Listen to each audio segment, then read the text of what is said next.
Hello everyone, welcome to mess solution garage.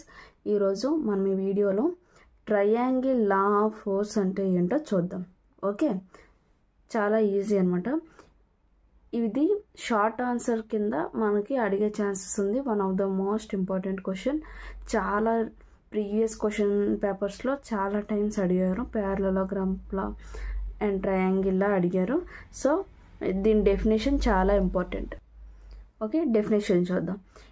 It states if two forces acting at a point be represented in magnitude and direction by the two sides of a triangle taken in order, their resultant may be represented in magnitude and direction by the third side of the triangle taken in opposite order.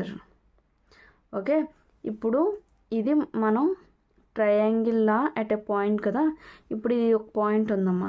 ఈ పాయింట్లో P అనే ఒక force, are అనే ఒక force, రెండు ఫోర్సులు ఉన్నాయి అనుకుందాం. ఈ రెండు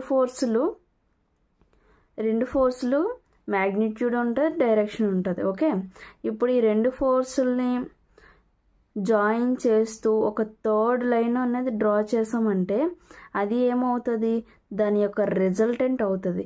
and it carries magnitude and direction.